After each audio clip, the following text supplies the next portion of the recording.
سورۃ الانعام کی آیت 151 سے 153 تک انشاءاللہ اس کی تلاوت کریں گے۔ اعوذ باللہ من الشیطان الرجیم، بسم اللہ الرحمن الرحیم، قل تعالوا أتل ما حرم ربكم عليكم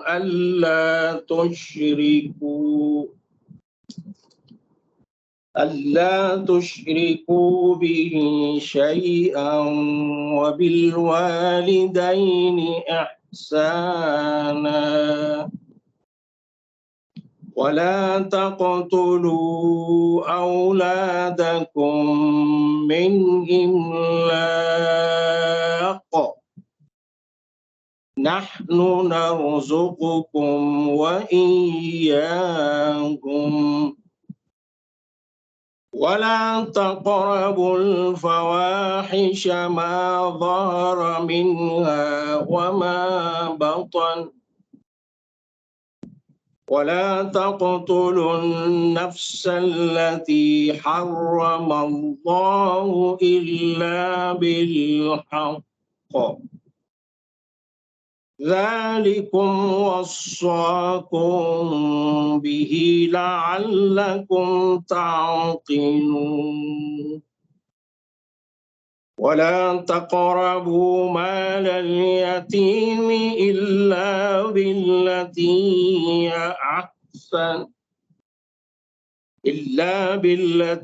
هي أحسن حتى يبلغ أشده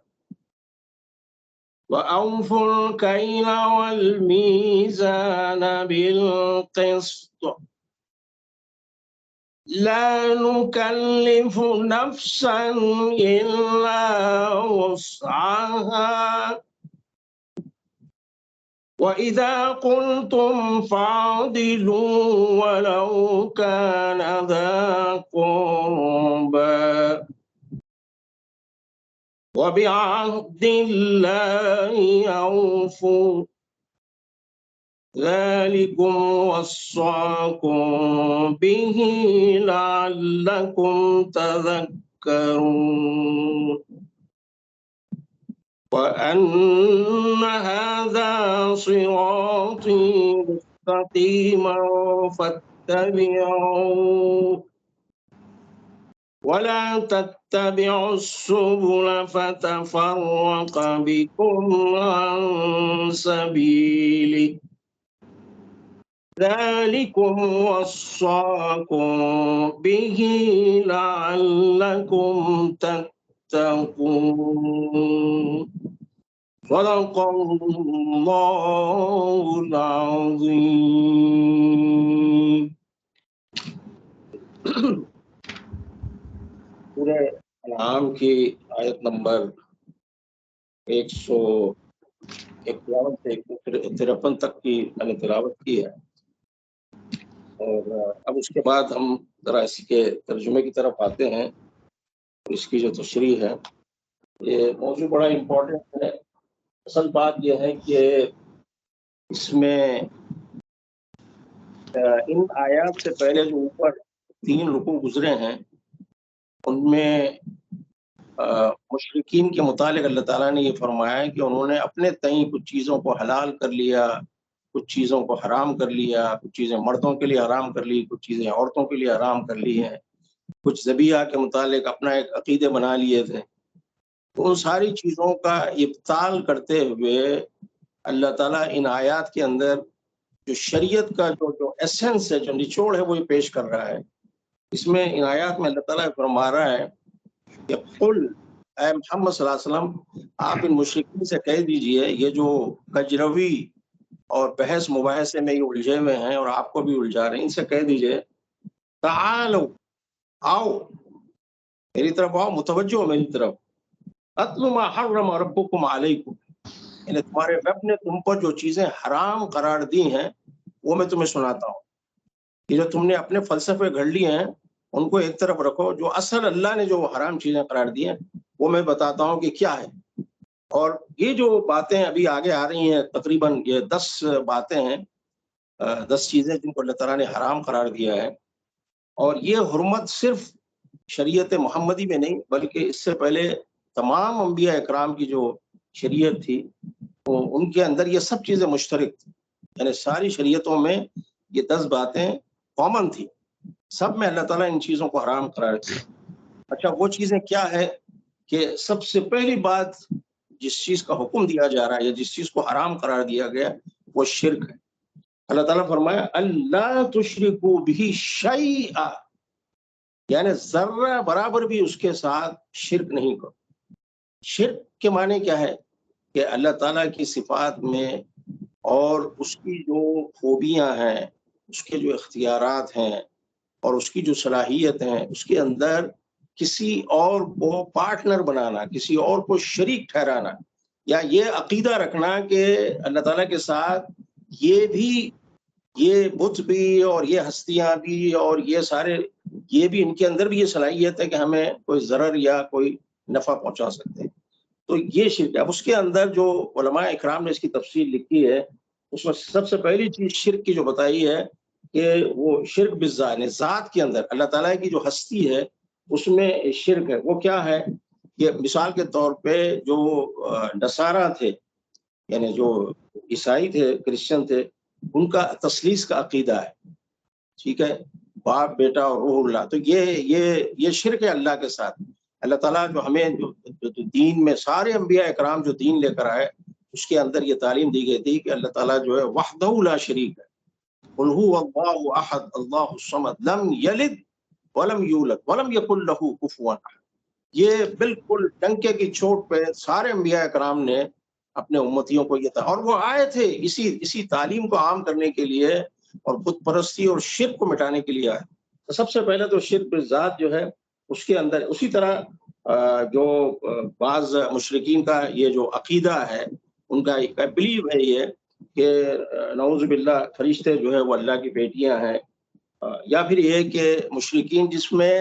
مشرکین عرب بھی ہیں، یہ ہمارے برصغیر کے جو مشرکین ہندو ہیں، یہ بھی جو ہے وہ اسی طریقے سے مطلب دیوتاؤں کو متعلق ایک طرف تو کہتے ہیں کہ بھگوان ہیں، اللہ تعالیٰ کی ذات کو مانتے ہیں، لیکن ساتھ میں وہ کہتے ہیں کہ نہیں، یہ جو ہے بت ہیں، یہ بھی ہمیں نقصان اور نفع پہنچاتے ہیں، تو یہ اللہ کی ذات میں جو ہے یہ شرک ہو گیا۔ پھر اس کے بعد شرک بالصفات ہے، یعنی اللہ تعالیٰ کی جو صفات ہیں، اللہ تعالیٰ کی جو خوبیاں ہیں، اللہ تعالیٰ کی جو صلاحیتیں ہیں،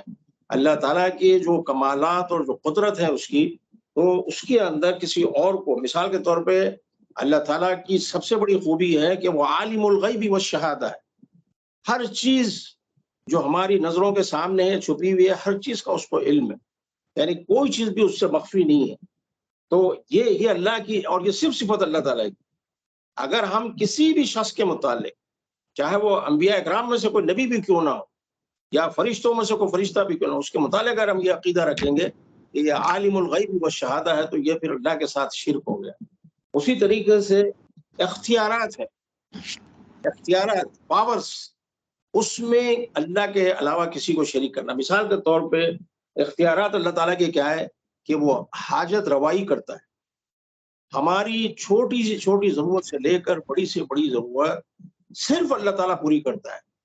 اور یہ جو باقی ہم کہتے ہیں کہ فلاں نے میری مدد کی ہے، فلاں نے میرا کام کیا، ٹھیک ہے، یہ دنیاوی اصطلاح میں ہم یہ الفاظ استعمال کرتے ہیں، لیکن ہمارے ان الفاظ کے پیچھے اصل ہمارا جو نیت ہے وہ یہ ہونی چاہیے کہ میرا کام فلاں نے، اللہ تعالیٰ نے فلاں کے ذریعے کرا دیا، یعنی اس کو سبب بنا دیا، کیا تو اللہ تعالیٰ، کار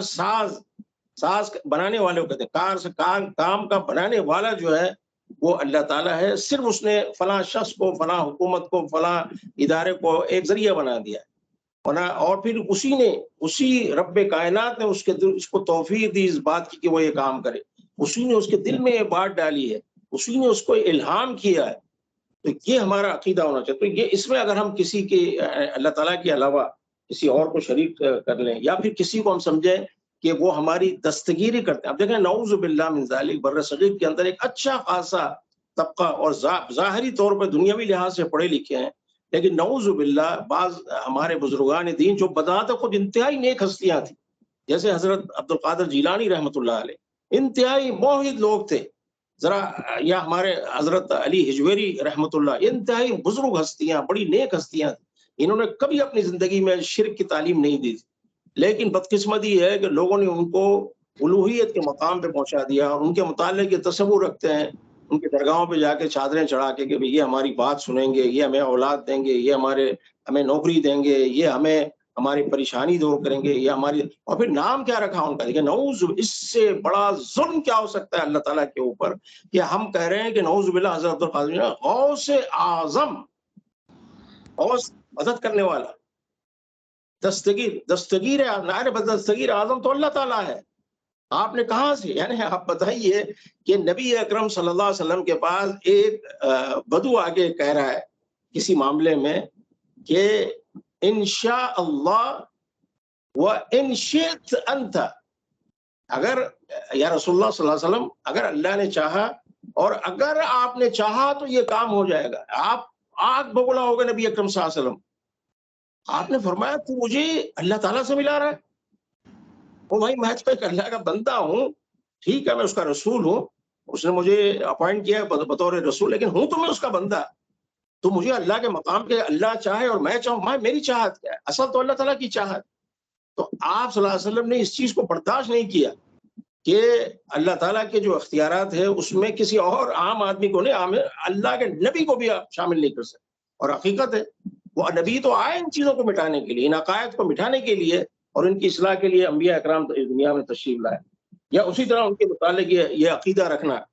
ان بزرگان دین کے متعلق یا ان دیوتاؤں کے متعلق کہ وہ ہماری دعائیں سنتے ہیں، انہیں دعائیں سننے کا مطلب یہ ہے کہ وہ ہماری دعائیں سن کے ہماری ضروریات پوری کریں، نعوذ باللہ من ذالک، یعنی کتنا یہ بڑا ظلم ہے اللہ تعالیٰ کے ساتھ، تو یہ سارے اختیارات اللہ تعالیٰ، تو یہ سب سے پہلی چیز جس کی اچھا اس میں ایک اور چیز بھی ہے، حقوق میں شرک ہے۔ حقوق میں شرک کیا ہے کہ مثال کے طور پہ چونکہ اللہ تعالیٰ اس پوری کائنات کا خالق بھی ہے اور مالک بھی ہے اور رازق بھی ہے، سب کچھ وہی ہے، تو اس کا یہ حق بنتا ہے، یہ اس کا رائٹ ہے کہ ہم اس کے آگے رکوع کریں، اس کے آگے ہم سجدہ کریں۔ تو یہ جو رکوع اور سجدہ اور تعظیم جو ہے، یا اس کی محبت غیر معمولی اپنے دل میں بھرنا، یعنی اللہ کی ذات جو ہے اس کی محبت تو ظاہر تقاضا ہے ہمارے ایمان کا کہ ہمارے ہر چیز سے زیادہ محبت اللہ تعالیٰ کی ہمارے دل میں ہونی چاہیے۔ سب سے زیادہ محبوب ہستی اس کائنات کے اندر ہمیں کوئی ہو تو اللہ تعالیٰ کی ذات، ٹھیک ہے، اس کے بعد پھر نبی اکرم صلی اللہ علیہ وسلم، پھر ہمارے والدین بعد میں تو اصل چیز تو اب اگر اللہ تعالیٰ کی محبت اس طرح ہوتی ہے، اگر ہم اپنے کسی قومی لیڈر کو، کسی سیاسی لیڈر کو یا کسی مذہبی لیڈر کو بھی اگر اس حد تک ہم محبوب بنا لیں کہ نعوذ باللہ اس کی یعنی غلط باتوں کو بھی ہم جسٹیفائی کرنے کی کوشش کریں صرف اس لیے کہ وہ ہمارا محبوب ہے، تو یہ بھی جو ہے شرک کے زمرے میں آتا ہے۔ اسی لیے بتایا گیا ہے کہ حقوق کے معاملے میں شرک جو ہے یہ بھی اس کو بھی حرام قرار دیا، یعنی اب تک ہم نے کیا پڑھا ہے کہ ذات کے معاملے میں اللہ تعالیٰ کی، اسی طرح اللہ تعالیٰ کی صفات کے معاملے میں، پھر تیسری چیز ہم نے پڑھی اللہ تعالیٰ کے اختیارات کے معاملے میں، اور چوتھی چیز ہم نے پڑھی ہے اللہ تعالیٰ کے حقوق کے معاملے۔ تو سب سے پہلی چیز جو اللہ تعالیٰ نے حرام قرار دی ہے وہ شرک ہے،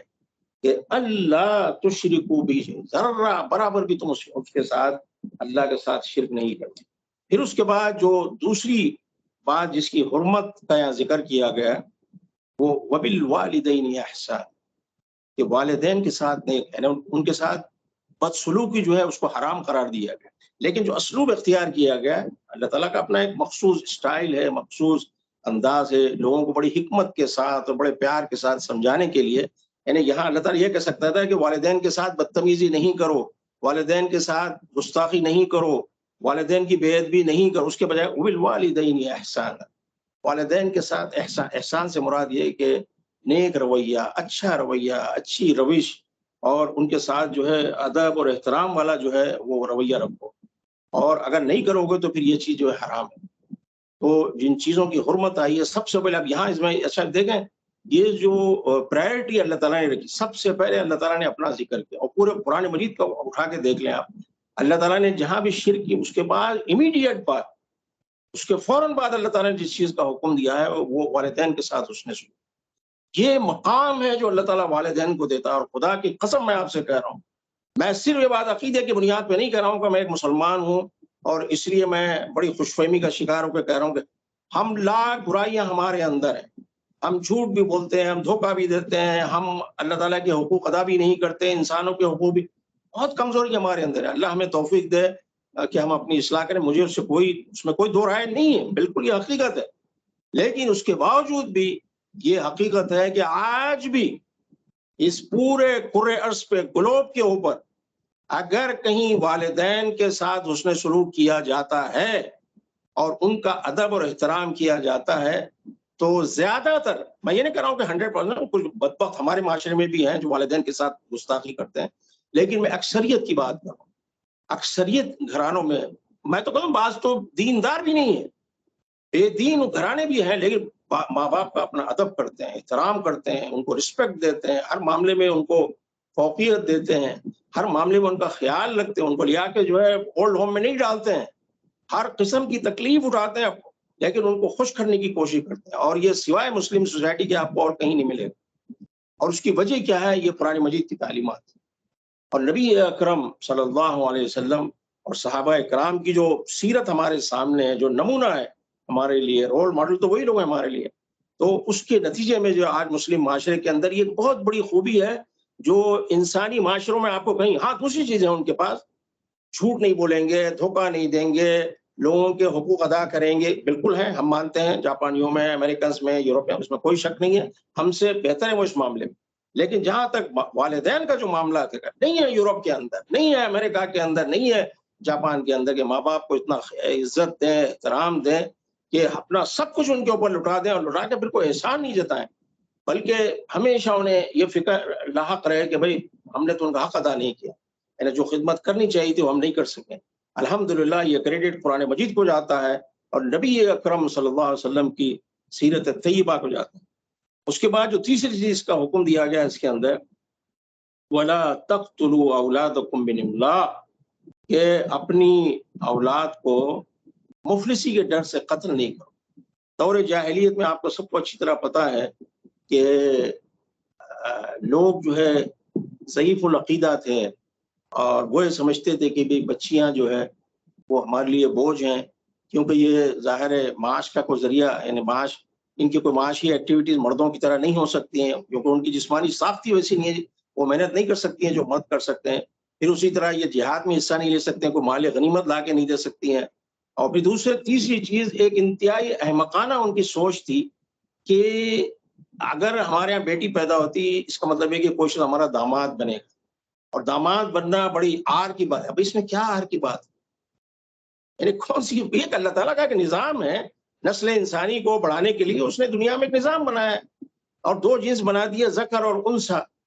خود تم جو آئے دنیا کے اندر، دو، ایک مرد اور ایک عورت کے ملاپ کی وجہ سے آئے ہو نا، تو اس میں آر کی کیا بات؟ اور پھر ایک انتہائی مہذب انداز میں دو افراد آپس میں، اب گواہوں کی موجودگی میں اور پھر دو خاندانوں کی موجودگی میں بڑے ادب اور احترام کے ساتھ اور ایک معاہدے کے تحت ایک ایگریمنٹ پہ سائن کر کے اور لوگوں کو گواہ بنا کے، اللہ سب سے بڑی، اللہ کو گواہ بنا کے کہہ رہے ہیں کہ ہم بحیثیت شوہر اور بیوی کی زندگی گزاریں گے اور ایک دوسرے کی خوشیوں اور غم میں ایک دوسرے کا ساتھ دیں گے۔ تو اس میں کون سی آر کی بات ہے؟ کوئی اگر آپ کا داماد بتا، آپ بھی تو کسی کے داماد بنے ہیں نا۔ تو یہ ایک جاہلانہ سوچ تھی، اور بچیوں کو بیچارے، وہ معصوم بچیوں کو زندہ دفن کر دیتے۔ تو اللہ تعالیٰ یہ تیسری چیز جس کی حرمت کا ذکر کر رہا ہے، وَلَا تَقْتُلُوا أَوْلَادَكُمْ مِنْ إِمْلَاقٍ، یہ سمجھ کے کہ ہم کہاں سے کھائیں گے، ان کو کہاں سے، تم ہوتے کون؟ تم کیا اپنے رازق خود ہی بن گئے ہو؟ اور پھر کیا سمجھتے ہو کہ نعوذ باللہ اللہ تعالیٰ نے جو ہے وہ ہمیں پیدا کر کے بھول گیا ہے اور ہماری کو روزی کا انتظام نہیں کر؟ روزی تو سب کی موجود ہے، ہمارا کام تو صرف تلاش کرنا ہے کہ کہاں ہماری روزی رکھی ہے، ورنہ روزی تو موجود ہے۔ جس وقت اللہ تعالیٰ نے اس زمین پر سب سے پہلے بنی آدم کو بھیجا ہے، سب سے پہلے آدم علیہ السلام اور امنا حوا، دو اشخاص اس زمین کے اوپر آئے اور دو لوگوں کو اللہ تعالیٰ نے روزی فراہم کی۔ آج 7.5 بلین لوگ اس زمین کے اوپر موجود ہیں، انسانوں، اسی میں انسانوں کی بات کروں، باقی مخلوق چھوڑیں آپ، جانور اور جو سمندری جو مخلوق ہو ان کی بات میں نہیں کر رہا ہوں، میں صرف خشکی کے اوپر رہنے والے 7.5 بلین انسانوں کو 3 وقت کی روٹی مل رہی اور پیٹ بھر کے کھا رہے۔ اگر کہیں نہیں مل رہا ہے تو وہ اس لیے نہیں کہ روزی ان کی نہیں ہے، بلکہ چند ظالموں کے ٹولے موجود ہیں ان ملکوں کے اندر، اور کہیں 22 خاندان ہیں، کہیں 50 خاندان ہیں، کہیں 200 خاندان، انہیں پورے ملک کی جو وسائل ہیں ان کے اوپر، معاشی وسائل کے اوپر قبضہ کیا ہوا ہے، اور جو ہے وہ غیر مساوی اور غیر منصفانہ دولت کی تقسیم کی وجہ سے ان تک وہ چیزیں پہنچ نہیں رہی، ورنہ روزی تو موجود ہے۔ تو اللہ تعالیٰ نعوذ باللہ کسی کو جو پیدا کر کے بھول نہیں گیا ہے، اس کی روزی موجود ہے۔ تو اس لیے کہا جا رہا ہے کہ یہ مفلسی کے ڈر سے اپنے اولاد کو قتل نہ کرو۔ اچھا، قتل اولاد میں ایک بڑا اچھا نقطہ تفسیر میں پڑھ رہا تھا کہ قتل اولاد صرف یہ نہیں ہے کہ آپ اپنے معصوم بچوں کو لیا کے جو ہے وہ زندہ دفن کر دیں۔ اگر کوئی سے اپنے اولاد کی اچھی تربیت نہیں کرتا ہے، اس کو دینی تعلیم نہیں دیتا ہے، اس کو آخرت کی فکر اس کے اندر نہیں پیدا کرتا ہے، اس کو اللہ اس کے رسول سے متعارف نہیں کراتا ہے، اس کو قرآن کی تعلیم کو اہمیت نہیں دیتا ہے، امریکن ایکسنٹ میں انگلش بولنا اس کے لیے پرائرٹی نمبر 1 ہے، لیکن قرآن کا پڑھنا تجویز سے پڑھنے پر اٹس ناٹ اے پرائرٹی۔ ٹھیک ہے، اگر موقع ملے گا، کبھی بڑھاپے میں بڈھا ہوگا تو اس وقت کسی مسجد میں جا کے سیکھ لے گا۔ اب یہ نوجوانوں کے لیے کیا ضرورت ہے تجوید کی اور قرآن فہمی کی، اور اس کی اگر یہ تو اس میں سلسلے میں مولانا مفتی محمد شفیع نے بزرگان دین کے حوالے دے کے لکھا ہے کہ قتل اولاد میں یہ بھی چیز شامل۔ آپ مجھے بتائیں کہ یہ کس کا فیصلہ ہے کہ میرے گھر میں اتنی بیٹیاں ہوں، اتنے بیٹے ہوں، آپ کے گھر میں اتنی بیٹیاں، اتنے بیٹے ہوں، اور یہ کس کا فیصلہ ہے کہ گھر میں کچھ بھی نہ ہو، نہ بیٹی نہ بیٹا؟ یہ رب کائنات کا فیصلہ ہے۔ اس میں نہ کسی ڈاکٹر کا دخل ہے، نہ کسی انسان باپ کا دخل ہے، نہ کسی ماں کا دخل ہے، نہ کسی حکومت کا دخل ہے، اور یہ اللہ تعالیٰ کا فیصلہ۔ اچھا، پھر یہ فیصلہ بھی کہ یہ اولاد جو ہے یہ آپ کے گھر میں پیدا ہو، تو بھائی جو بچے آپ کے گھر میں پیدا ہے، اللہ تعالیٰ ان کو جاپان میں، امریکہ میں، رشیا میں، چائنا میں کہیں بھی پیدا کر سکتا۔ یہ اس کا فیصلہ ہے کہ فلاں بچے اس گھر میں پیدا ہو، یہ ان کا باپ ہوگا، یہ ان کی ماں ہوگی، یہ اس کا فیصلہ ہے۔ اور اس کے بعد جب یہ فیصلہ ہے تو یہ سمجھ لیں کہ اللہ تعالیٰ نے یعنی مجھے اور آپ کو یہ جو اولادیں دی ہیں یہ ایک نعمت ہے اور یہ ایک امانت ہے۔ اللہ تعالیٰ کہہ رہا ہے کہ لو، میں تمہیں دے رہا ہوں، یہ تمہیں اولاد دے رہا ہوں، اب یہ تم ان کی، اور پھر میں اولاد دے رہا ہوں تو تمہیں اس کے ساتھ میں روزی کا انتظام بھی کروں گا۔ یعنی یہ نہیں سمجھنا کہ جو ہے میں نے صرف تمہارے اوپر کو بوجھ ڈالا ہے، صرف لائبلٹیز ہیں، بلکہ ان کے جو ضروریات ہیں وہ بھی میں تمہیں مہیا کروں گا۔ آگے آ رہی ہے آیت، اللہ تعالیٰ کیا فرمایا، نحن نرزقکم وإیاہم، تمہیں بھی روزی ہم ہی دیتے ہیں اور انہیں بھی ہم ہی دینے والے ہیں۔ اور تم یہ کہاں سے تمہارے ذہن میں بات آ گئی کہ جو کچھ میں کما رہا ہوں بھائی یہ تو میری ذاتی سے، یہ تو قارونی سوچ ہے جس نے کہا تھا کہ یہ تو میری اپنی نالج کی، میری ٹیکنالوجی، میرے ایڈوانسمنٹ، میری جو ایکسپرٹیز ہے اس کی بنیاد پہ مجھے ملا ہے۔